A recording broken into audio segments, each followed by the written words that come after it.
Thank you so much, Mr. Bill Gates, for joining us live today. We understand you're a very busy man trying to orchestrate a new global order. But firstly, I'd like to ask, why does this pandemic require a global response? Well, I'd say it's critical because the tools that are going to reduce deaths, the drugs, that's a global thing to get those out. And the thing that'll get us back to the world that we had before coronavirus is the vaccine and getting that out to all 7 billion people. This is the whole world working on probably the most urgent tool that's ever been needed. Mr. Gates, you say you want to save 7.7 billion people, but I thought you were advocating a depopulation agenda through vaccines.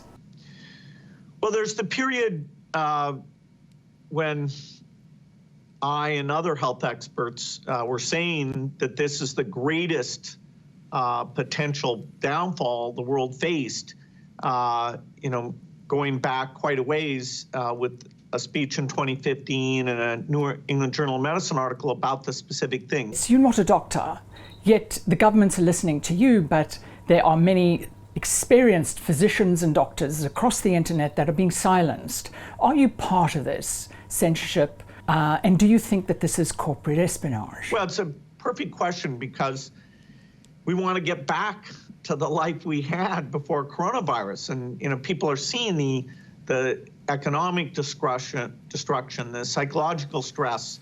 This is such an unprecedented, very tough thing to deal with. Mr. Gates, I just want to go back to your TED Talk where you predicted and outlined the whole pandemic. Today, the greatest risk of global catastrophe doesn't look like this. Instead, it looks like this. Congratulations on an excellent job, well done. You've got the globe in a bit of a spin at the moment. But I suppose that leaves humanity with one question, and that is, will the effects of the vaccines into the future kill more people than the coronavirus will once there's herd immunity amongst the population? We'll need to fund about the 10 most promising constructs because we won't know in advance which one will prove to be safe and effective. And being effective for older people whose immune system is weak is a huge challenge. If you really amp up the vaccine to do that, then you can run into safety issues. I know the Bill and Melinda Gates Foundation have funded this research, but you also own the patent to the coronavirus. Is this not a conflict of interest?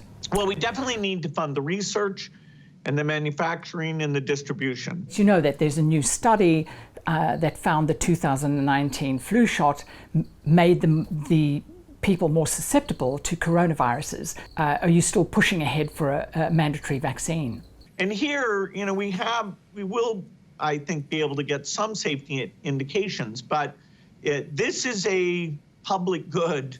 And so, those trade-offs, the governments working on a cooperative basis will be involved in the decision to say, hey, the regulator says go ahead, even though you haven't taken the normal time period. Thank you so much for taking the time and speaking with us today, but I just want to ask one final question, and that is, will you and your family get vaccinated? No. No.